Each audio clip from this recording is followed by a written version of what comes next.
विदेशी ग्यास छोडौँ स्वदेशी बिजुली जोडौँ भन्ने नाराका साथ विद्युतीय चुलोको प्रयोग बढाउँदै लाने योजनालाई अझ प्रभावकारी ढङ्गबाट अघि बढाउनु पर्नेछ। यसका लागि धेरै विद्युत खपत गर्ने ग्राहकलाई विद्युत महसुलमा सुविधा दिने निर्णय समेत गरिसकिएको छ। यसबाट ग्यास खरिद बापत विदेशी पुँजी नेपालमै बस्छ, विद्युत खपत बढ्छ, साथै निकट भविष्यमा खेर जान सक्ने विद्युतको उपयोग हुनेछ र भविष्यको आम्दानी समेत अझ बढ्नेछ। त्यसै गरी देशको ठुलो रकम कृषिजन्य वस्तुको आयातमा खर्च हुने गरेको हालको वास्तविकतालाई परिवर्तन गरी देशलाई कृषिमा आत्मनिर्भर बनाउन जरुरी छ। त्यसका लागि मन्त्रालयले खेतीयोग्य जमिनमा सिँचाइ पुर्याउने उद्देश्यले कार्यक्रम सञ्चालन गरिरहेको छ, जसबाट जमिनको उत्पादक क्षमता वृद्धि हुन्छ र कृषिमा आत्मनिर्भर बन्ने राष्ट्रिय आवश्यकता पूरा गर्न सकिन्छ। अब नहर तथा कुलोबाट सिँचाइ हुन नसक्ने कृषियोग्य जमिनमा सिँचाइ फिडर जडान गर्दै कृषि विद्युतीकरण गर्ने कार्यलाई प्राथमिकतामा राख्नुपर्दछ। त्यसैका लागि सिँचाइमा प्रयोग हुने विद्युतमा उल्लेख्य महसुल घटाउने निर्णय गरिसकिएको छ। 2 वर्षभित्र देशलाई पूर्ण विद्युतीकरण गर्ने राष्ट्रिय लक्ष्यलाई सम्पन्न गर्न नेपाल विद्युत प्राधिकरण र वैकल्पिक ऊर्जा प्रवर्धन केन्द्रले गर्ने कामको क्षेत्र निर्धारण गरिएको छ। प्राधिकरणले गर्ने क्षेत्रहरूमा विद्युतीकरणका लागि तुरुन्त ठेक्का गर्न साथै ठेकेदारहरूबाट हुने गरेका ढिलासुस्तीका गुनासा देशैभरिबाट आउने गरेको हुँदा त्यस्ता गुनासा समाधान गरी तुरुन्त काम सम्पन्न गर्ने वातावरण बनाउन प्राधिकरण चनाखो हुनुपर्ने भएको छ। जलाशययुक्त र अर्ध जलाशययुक्त आयोजनाहरूको निर्माणलाई सरकारले प्राथमिकतामा राखेको छ। हालै मात्र मन्त्री परिषदबाट बुढी गण्डकी आयोजनालाई कम्पनी मोडलमा निर्माण गर्ने निर्णय गरिएको छ। यसमा नेपाल विद्युत प्राधिकरणको समेत सेयर रहने व्यवस्था गरिएको छ। प्राधिकरणको सहायक कम्पनीहरू मार्फत निर्माणाधीन आयोजनाहरू छिट्टै सम्पन्न गर्ने, निर्माण सम्पन्न भएका चिलिमे तामाकोसी कम्पनीलाई थप योजनाहरू निर्माण गर्न दिने योजना रहेको छ। यसले गर्दा विद्युत उत्पादनमा राज्यको भूमिका विस्तार हुनेछ र प्राधिकरण स्रोत सम्पन्न हुनेछ। अघिल्लो वर्ष बढेको विद्युत चुहाटलाई यो वर्ष करिब 2%ले नियन्त्रण गरी झन्डै 2 अरब आम्दानी थप भएको छ। हामीले वितरणतर्फको चुहाट अझ घटाई अन्तर्राष्ट्रिय मापदण्ड अनुसार कायम गर्न जरुरी छ। यसका लागि वितरण संरचना सुधार गर्नेतर्फ ध्यान दिन जरुरी छ। उक्त लक्ष्य हासिल गर्न ठुलो लगानीको समेत आवश्यकता पर्दछ। वितरण प्रणालीको पूर्वाधारमा गर्ने लगानीले विद्युत खपतलाई वृद्धि गर्न सहज बनाउँदछ। प्राधिकरणले वार्षिक बक्यौता उठाउने विषय पूर्वाधारमा लगानी गर्ने विषयसँग सम्बन्धित छ। गुणस्तर र भरपर्दो विद्युत उपलब्ध गराउने कुरा, विद्युतीय चुलो प्रयोग गर्ने कुरा होस् वा उद्योगहरूले मागे जति विद्युत दिने कुरा होस्, यो सबैका लागि प्रणालीमा सुधार गर्नुपर्दछ र सोको लागि ठुलो लगानीको आवश्यकता पर्दछ। बाँकी बक्यौता उठाउने र प्रणाली सुधार र विस्तारमा लगानी गर्ने कुरा एक अर्कासँग परस्पर सम्बन्धित छन्। त्यसैले के बुझ्न जरुरी छ भने हामीले तिर्ने महसुल हामीले नै प्रयोग गर्ने गुणस्तरीय विद्युत सेवाका लागि हो। तसर्थ सम्पूर्ण सेवाग्राही, उद्योग व्यवसायी साथै सरकारी निकायहरूमा समयमा नै विद्युत महसुल र बाँकी बक्यौता तिर्नका लागि विशेष अनुरोध गर्दछु। प्रसारण लाइनको निर्माण समयमा सम्पन्न हुन नसक्दा निजी प्रवर्धक र प्राधिकरणलाई ठुलो क्षति भएको छ। यसबाट ठुलो लगानी गरेर जलविद्युत आयोजना सम्पन्न गरेका निजी क्षेत्र, लगानी गर्ने ब्याङ्क, सर्वसाधारणको ठुलो क्षति भोग्नु परेको छ। यो समस्यालाई समाधान गर्न सबै पक्ष गम्भीर ढङ्गले लाग्न जरुरी छ। प्रसारण लाइन निर्माण, वितरण प्रणालीको विस्तार साथै चुहाट नियन्त्रणका लागि जनचेतना बढाउन स्थानीय तहहरूसँग साझेदारी गर्न समेत आवश्यक छ। प्रसारण लाइन निर्माणमा आउने समस्या कुनै ठाउँ, कुनै आयोजना वा व्यक्ति विशेषको मात्र कदापि होइन। यसलाई राष्ट्रिय चासोको विषय बनाइनु पर्दछ। वन क्षेत्रको प्रयोग गर्ने विषय होस् वा निजी जमिनको प्रयोग गर्ने विषय होस्, यसलाई समग्रमा समाधान गर्ने गरी नीति निर्माण गर्न जरुरी छ। मन्त्रालयले यसतर्फ विशेष ढङ्गले गम्भीर भएर लागेको छ। आउने पिँढीलाई अँध्यारो राख्ने कि उज्यालो भविष्य दिएर जाने भन्ने गम्भीर प्रश्न हाम्रो पुस्तालाई सदैव रहिरहनेछ। एउटा आयोजना सम्पन्न हुन 5-6 वर्ष लाग्छ। तसर्थ हाम्रो पुस्ताले गुणस्तरीय सेवा प्राप्त गर्न आउने पिँढीलाई उज्यालो भविष्य दिन विकासका कार्यमा राजनीति गर्ने होइन, सबै इमान्दार भएर एकजुट हुन जरुरी छ। देशको विकासका लागि ऊर्जा क्षेत्रको विकास अनिवार्य छ। देश विकास गर्नका लागि ऊर्जा क्षेत्रको पूर्वाधार पर्याप्त र मजबुत हुन जरुरी छ। तसर्थ विद्युत क्षेत्रको मजबुती हाम्रो दायित्व बन्न पुगेको हो। अघिल्लो आर्थिक वर्षमा अहिलेसम्मकै धेरै 735 मेगावाट विद्युत राष्ट्रिय प्रणालीमा जोडियो। यस वर्ष पनि सोही हाराहारीमा विद्युत प्रणाली जोडिने प्रक्षेपण गरिएको छ। उत्पादन बढ्दै जाँदा आगामी दिनमा वर्षायामको विद्युत खेर जान सक्ने अवस्थालाई मध्यनजर गरी आन्तरिक खपत बढाउने कार्ययोजनालाई प्रभावकारी रूपमा कार्यान्वयन गर्नुपर्नेछ। हामीले विद्युत खपत वृद्धि गर्ने नीति तथा कार्यक्रम पनि सँगै अगाडि बढाएका छौँ, जसले गर्दा यो वर्ष मात्रै उल्लेख्य मात्रामा विद्युत माग बढेको छ।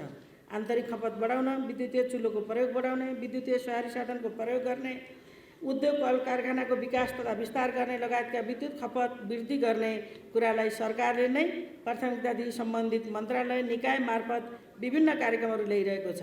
प्राधिकरणले अब सवारी साधन खरिद गर्दा विद्युतीय सवारी साधन खरिद गर्ने साथै चार्जिङ स्टेसन निर्माणका लागि विद्युतीय पूर्वाधारहरूको विस्तारलाई तीव्र रूपमा अगाडि बढाउनु पर्दछ।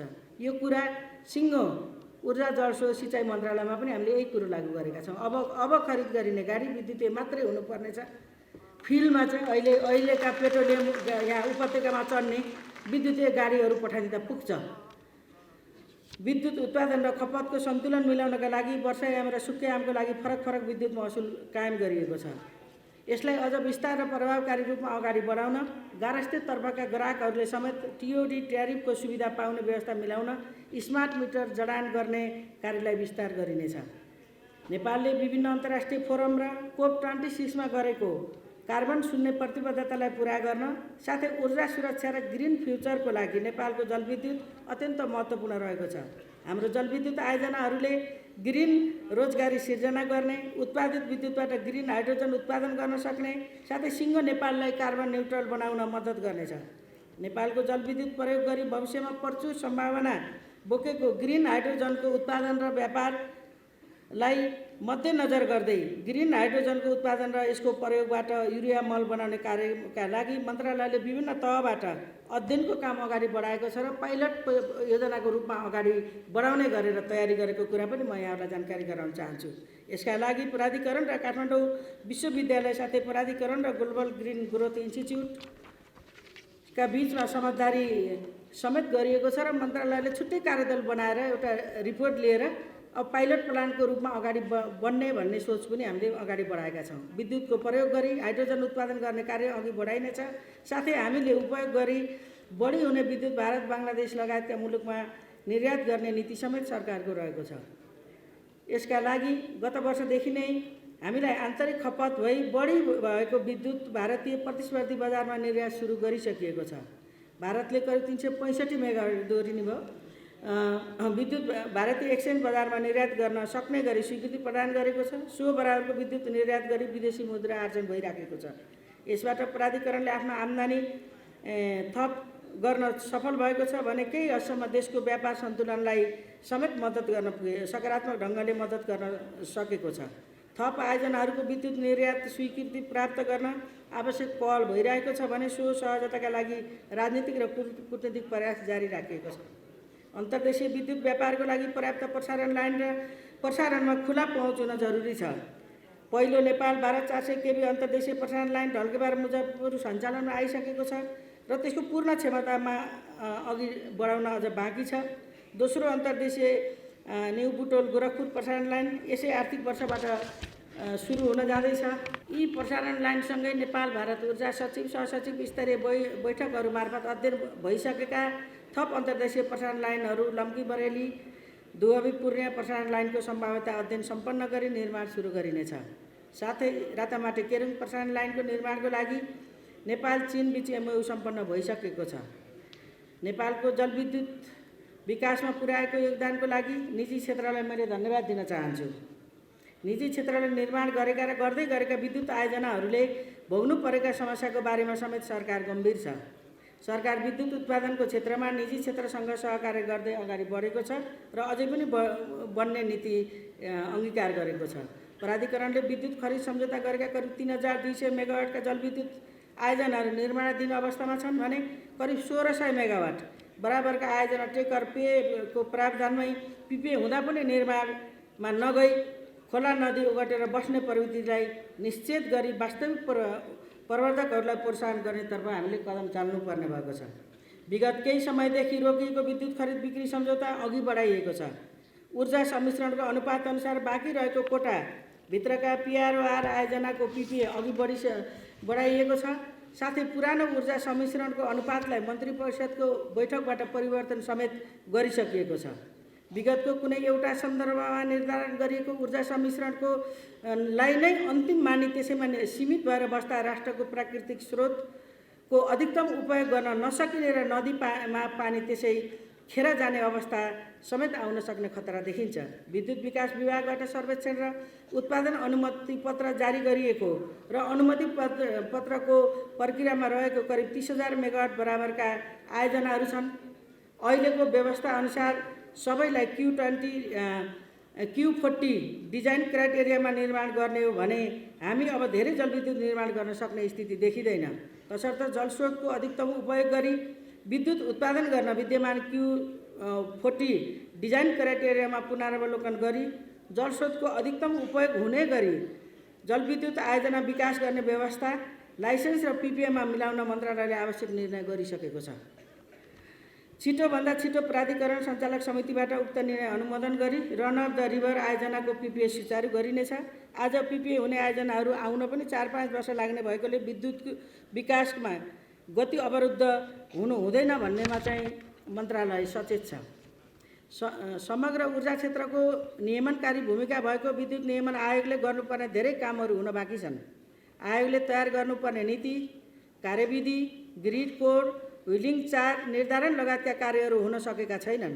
आयोगमा सहमति स्वीकृतिका लागि पुगेका कामहरूलाई छिटो टुङ्ग्याउने साथै आफ्नो नियमनकारी भूमिकालाई जिम्मेवार ढङ्गबाट निर्वाह गर्दै आयोगले सेवा प्रदायकलाई सेवा गराइप्रति जिम्मेवार बन्न लाग्नेछ भन्ने मैले विश्वास लिएको छु। प्राधिकरणले ग्राहकहरूलाई गुणस्तरीय विद्युत सेवा उपलब्ध गराउने धेरै मेहनत गर्नुपर्नेछ। गुनासो तत्काल संशोधन गर्ने, वितरण संरचनाको स्तरोन्नति एवं विस्तार, प्रविधिको प्रयोग गर्दै अटोमेसनमा जाने, स्मार्ट मिटर जडान कार्यलाई देशभर विस्तार गर्ने कार्यलाई तीव्रताका साथ अगाडि बढाउन जरुरी छ। आधुनिक प्रविधिको प्रयोग गर्दै गुणस्तरीय विद्युत सेवा, खर्च कटौती र ग्राहकलाई सुविधा दिने कुरामा प्राधिकरणले विशेष ध्यान दिन जरुरी छ। स्मार्ट मिटरको लागि प्रयोग हुने फ्रिक्वेन्सी प्राधिकरणलाई उपलब्ध गराउन छलफल गरी कार्यान्वयनका लागि अब अन्तिम चरणमा पुर्याइएको छ। प्राधिकरणको चरम लोड सेडिङको अवस्थामा बनाइएको विद्युत खपतलाई निरुत्साहित गर्ने वितरण विनियमलाई मेरै अध्यक्षतामा सञ्चालक समितिबाट परिवर्तन गरी वितरणमुखी र विद्युत खपतलाई प्रोत्साहन गर्ने बनाइएको छ। विनिमयमा अब सबैलाई 100 kVA सम्म को चार्जिङ स्टेसन र कृषक सहकारीबाट सञ्चालित दुग्ध चिस्यान केन्द्र, कोल्ड स्टोरेजहरूलाई 200 kVA सम्म लोड प्राधिकरणले नै ट्रान्सफर्मरबाट दिने, अपार्टमेन्ट भाडामा बस्नेलाई छुट्टै मिटर दिने लगायतका व्यवस्था गरेका छौँ। विगतमा भन्दा प्राधिकरणले प्रवाह गर्ने सेवामा उल्लेख्य सुधार आएको छ, तर हामीले राखेका लक्ष्य हासिल गर्न हाम्रो सेवालाई अझै परिष्कृत र प्रभावकारी बनाउन भने जरुरी छ। अब प्राधिकरणले ग्राहकहरूलाई विद्युत खपत बढाउन, विद्युतीय उपकरणको प्रयोग गर्न, प्राविधिक सहयोग दिने, सल्लाह सुझाव दिने, विद्युतीय उपकरणहरूको प्रयोगबाट हुने आर्थिक लाभ, समयको बचत लगायतका फाइदाहरूको बारेमा सेवाग्राहीलाई जानकारी गराउने साथै विद्युत खपत गर्न प्रोत्साहित गर्ने गरी छुट्टै डेस्क खडा गरी सेवा प्रवाह गर्न समेत म अनुरोध गर्दछु। हामीले नियम विनिमय त परिवर्तन गऱ्यौँ, अब सोही अनुसार कर्मचारीको सोच र काम गर्ने शैली पनि परिवर्तन गर्न जरुरी छ। मन्त्रालय, मन्त्री, प्राधिकरण, व्यवस्थापनले विद्युत खपत गर्नुहोस्, चाहे जति लोड स्वीकृत लिनुहोस् भन्दै हरेक कार्यक्रममा आह्वान गर्दै हिँड्ने, तलका कार्यालयमा एउटा 3 फेज मिटर माग्दा भोल्टेज पुगेन ट्रान्सफर्मर थपिदेऊ भन्दा महिनौ कुर्नुपर्ने अवस्था अझै पनि विद्यमान छ। अबका दिन यस्तो व्यवहार र सेवा प्रवाहको शैली परिवर्तन गर्न जरुरी छ। त्यस्तो गुनासो आउने र मन्त्रालय संस्थाको नीति विपरीत काम गर्ने कर्मचारी शाखा प्रमुखलाई कारबाहीको दायरामा ल्याउन पनि व्यवस्थापनलाई म निर्देशन दिन चाहन्छु। मलाई थाहा छ एक ठाउँमा 6 महिनादेखि 3 फेज मागेको त्यो अझै पुरा भएको छैन। कुनै मनोजीका अहिले पछिल्लो रिपोर्ट होला। काम केन्द्रमा गर्ने तर भत्ता स्थानीय खाने, स्थानीय स्तरको खाने प्रवृत्ति राम्रो होइन। साथै सञ्चालनै नभएका आयोजनामा भत्ता सुविधाको लागि मात्र जाने प्रवृत्तिलाई पनि हामीले अन्त्य गर्नुपर्छ। संस्थाको विकास, गुणस्तरीय सेवा साथै कर्मचारीहरूको सेवा सुविधा र वित्तीय विकासमा पनि मेरो त्यत्तिकै ध्यान गएको छ। यहाँ नेता साथीहरूले बोल्नुभयो, मलाई पोहोर कसैले भनेको थिएन, म भर्खर आएको 1 महिना भएको थियो। मैले जिन्दगीमा जुन वर्ग र जुन समुदायलाई केन्द्रित गरेर मैले आफूले राजनीति गरेँ, मैले दैनिक ज्यालादारी भनेर गर्मीका घाम, बर्खाका पानी, पुसमाघको चिसोमा फिल्डमा जाने दैनिक ज्यालादारी राख्ने यो प्रथा नै राम्रो थिएन। अब राखिसकेको छ। तर चाउरी परेको अनुहार, फुलेको कपाल लिएर वृद्ध भत्ता लेखाउन जान नपरोस्, मैले केही निर्णय गर्छु भनेको थिएँ र त्यही निर्णय अनुरूपै मैले व्यवस्थापन समितिभित्र मैले एउटा कार्यदल बनाएँ। मैले तपाईँसित जस्तै छिटो निर्णय होस् भनेर अपेक्षा गरेको थिएँ। झन्डै 10 महिनापछि हामीले त्यो रिपोर्ट पाएका छौँ र अब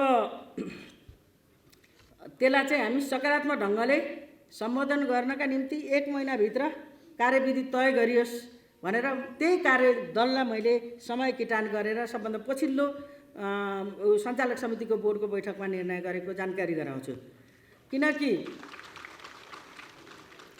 एउटै संस्थाभित्र हामी कोभिडको एउटा महाविपत्ति भोग्यौँ 2 वर्ष। अनि हामी गत वैशाखमा स्थानीय निर्वाचन र अब 3 महिनामा सङ्घ र प्रदेशको निर्वाचन गर्दैछौँ। त्यो आर्थिक हिसाबले थप व्ययभार हो।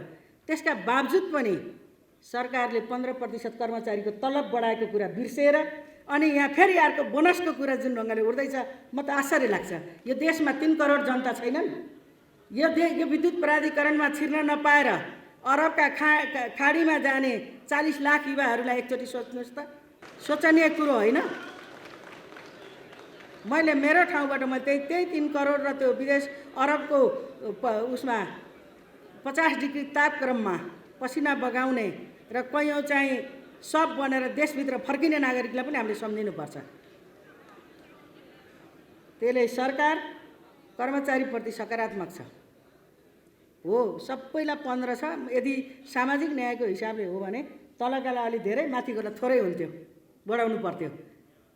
एउटा लमसममा 15% तलब सरकारले थपेको छ। योभन्दा अहिले अर्को ढङ्गले आर्थिक माग राख्ने कुरा राम्रो होइन। एनए नाफामा गएको छ। त्यो चाहिँ सेवा विस्तार र सेवाको गुणस्तरीयमा लगाउनका निम्ति चाहिँ बडो तन मनले लगाउँ। पहिला देश बनाइहालौँ न, सबैका विद्युत पुर्याउँ र सबैले ऊर्जाका रूपमा सबै विद्युतीय ऊर्जा खपत गर्ने बनाऊँ।